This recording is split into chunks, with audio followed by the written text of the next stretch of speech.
and myself, along with a group of other teachers from different subjects and different grade levels, have come together to share our top 10 tips for new teachers.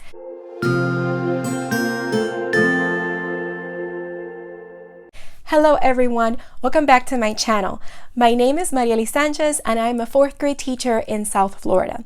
So for today's video, I am doing a collaboration that was started by Chelsea from Teaching in Pearls and Vanessa from My 2nd Grade Life, and myself, along with a group of other teachers from different subjects and different grade levels, have come together to share our top 10 tips for new teachers. So we are all giving you our ideas of what our top 10 tips for new teachers are. So make sure you check out everyone's videos, which I'll link in the description box below. And we will also have a playlist at some point so that you can watch all these tips. So in total, you have more than 10 tips if you watch all of the videos. So make sure you stay tuned, not just for this video, but for the other ones in the playlist. So without further ado, here we go. So let me start with number 1. And these are not in any particular order. I am just sharing them as they come to mind. So here we go. Number 1, have procedures for just about everything.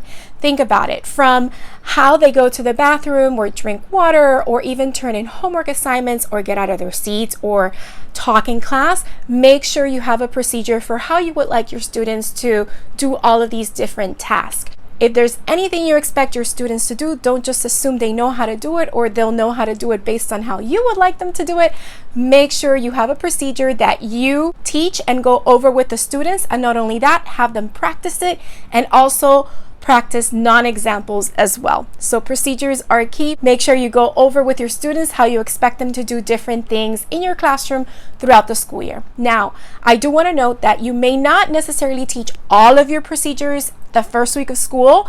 You will teach a majority of them, but as things come up, you will find a procedure that you will need to teach the students in order for them to make sure that they do things according to how you want to run your classroom. All right, number 2. Have a behavior plan that not only addresses the whole class, but it also addresses the individual students and even groups of students. My first year of teaching, I had a behavior plan that addressed individual behaviors. And another thing that I didn't do was I wasn't that consistent. But I learned after that year that I also wanted to have some kind of behavior management system that would address how students work in groups as well as whole class incentives. So I created a behavior management system that helped address individual student behaviors as well as group behaviors and whole class behaviors so that students have more than one opportunity to demonstrate good behaviors and be rewarded for them so that they know what was expected in class as well as following the rules not only for themselves but for others and our class in general. So think about that. Maybe that's something that will help you. That definitely helped me for my 2nd year of teaching and on, and you definitely need to find something that works for you, but I really found that system to be very effective for me. Number 3, make sure you communicate with your parents either using Class Dojo, or if you're in middle school or high school, you can use Remind. Me as a 4th grade teacher, I also use Remind in my 4th grade classroom with my parents, not necessarily my students, but my parents like to be informed. And Remind is a free website where you can send text messages to parents or students or anyone who signs up for your Remind list, and they don't necessarily have your own personal number. It's a number that Remind gives you, and they're able to communicate with you. You could either set it as a one-way communication where you communicate with the parents only, they only receive messages from you, or you could also do it as a two-way conversation where they can actually respond to the messages that you send. It's very simple. Make sure you check out remind.com to learn more about it. And if you're not familiar with Class Dojo, definitely check out classdojo.com so you can see all the different ways that you can communicate with parents, not only through messages, but also as having students earn points, which goes back to my number 2 about behavior management. And you can also communicate with your parents by messages that you can send to the whole entire class or to individual parents as well. And if the parents communicate with you, that is a two-way communication. The other parents will not see the messages that you send to specific parents. And Class Dojo also now allows you to share stories and pictures on Class Dojo along with uploading documents. And now there's a new feature called Portfolio. So make sure you check it out. Now, if you don't want to necessarily use Class Dojo or Remind, you can definitely set up a email distribution list through your email system. In our district, we use Microsoft Outlook, so I can easily put all my parent emails and title it as one name, for example, 4th grade parents, and I just put 4th grade parents in my BCC, my background copy, so that not all of the parents see each other's emails. It's kept private, and then I can send emails throughout the week or the month to let them know about what's going on in the classroom or any special announcements or events that are coming up. Number 4, build relationships and also find yourself a teacher buddy. It is so important to build relationships, not just with other fellow teachers that may teach in your school, but also with your students. It's very critical that students know that you really do care about them and that you really are interested in who they are, what they like, and what they enjoy about school or not enjoy about school. But definitely let them know that you do care about them, because when students care about their teachers, they will perform for you. And also build relationships with the teachers in your school and find yourself a teacher buddy. It could be a veteran teacher or another fellow new teacher, just someone that you can be able to talk to about what you're experiencing your first year, as well as maybe someone that can help answer some questions that you may have throughout the year as different things come up. Number 5, don't be afraid to ask questions. It is very important that, along with number 4, you find yourself a teacher buddy that you can ask questions, and don't be afraid to ask them, because you will learn so much. As a new teacher, it can be overwhelming, the different things that you are expected to do your first year, not just from managing your classroom or developing your lesson plans or creating a safe environment for your students, but all the other demands that come from what your administration team is asking you or your grade level is asking you, or different things that come up during the school year. So it's very important that you ask questions so that you clearly know what is expected, from what you should include in your sub-plans or how many days of sub-plans you should include, from where is the route that you need to take your class when there is a fire drill, or where is the bus pickup area or the parent pickup area, different things like that. You definitely want to ask questions. Also, as it relates to curriculum, make sure you ask questions about where you can access the standards or the item specs or the pacing guides or anything that you need in order to make sure that you get your lesson plans and all your paperwork ready in order to teach your students and be the best teacher you can be your first year and on. Number 6, listen to suggestions, but find your own way. During my first year of teaching, a lot of teachers gave me suggestions on how to do classroom management, which was one of my weaknesses, and I tried their ways. I tried to see if it would help my students, and it just wasn't working. And at times I felt like a failure, like, well, it's working for them, but it's not working for me. What am I not doing right? And what it is one thing that may work for one class may not necessarily work for the class that you have. Even something that works for your class your first year may not necessarily work for your class the second year or the third year. So make sure you listen to suggestions that people give you, but in the end, find your own way, whatever works for you and whatever is true to who you are. Don't ever feel like you are not doing it right because it just doesn't work for you.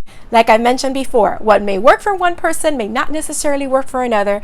Just make sure you do listen to suggestions, but find your own way. Number 7, make time for reflections. It could be daily, weekly, monthly, but definitely stop and reflect on how your year is going. What is working? What needs to be addressed? What could you change to improve better?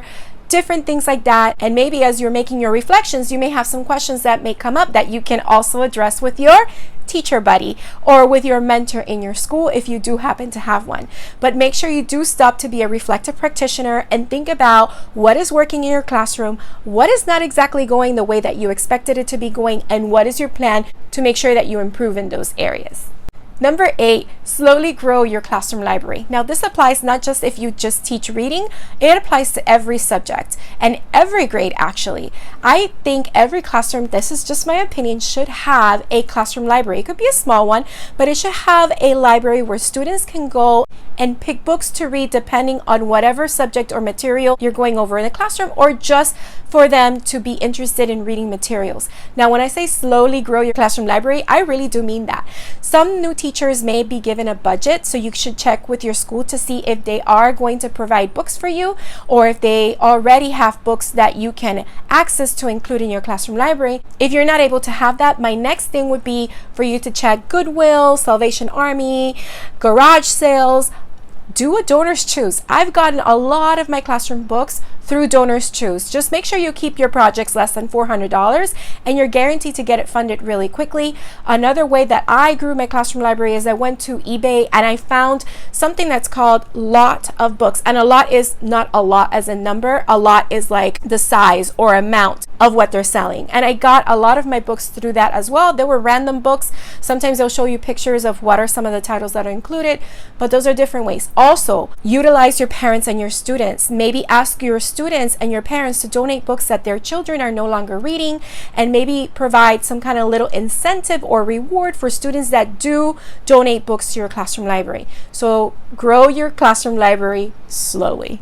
Number 9, collaborate and learn from teachers on social media. And social media also includes YouTube, Instagram, Facebook, Twitter, whatever you are comfortable using. Go check out Instagram and especially YouTube. I see most teachers usually use Instagram and YouTube. You are definitely welcome to join Facebook groups as well. There's a lot of Facebook groups of different teachers from different grade levels and subjects that you can actually check out. So make sure you collaborate with those teachers, watch them on YouTube, get ideas from them, communicate with them through comments, and get ideas from all of these wonderful teachers like us who are doing this collaboration that are willing to help you and give you some advice.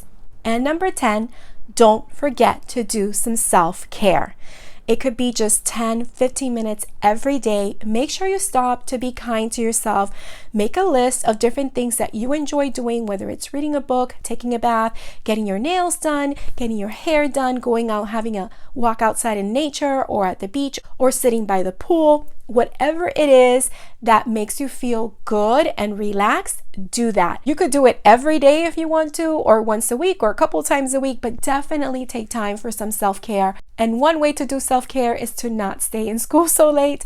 I know it's really hard when you're a new teacher, but there are ways that you can make sure that you go home when your contract hours end and take care of yourself. Because believe it or not, no matter how long you stay in school or how much work you take home to do, there's still going to be so much more work to do when you get back the next day. So make sure you take time for yourself because you deserve it. And like the saying goes, we can't pour from an empty cup. So make sure you fill it up by doing some self-care and taking care of yourself. So there you have it. Those are my top 10 tips for new teachers. I hope you enjoyed this video.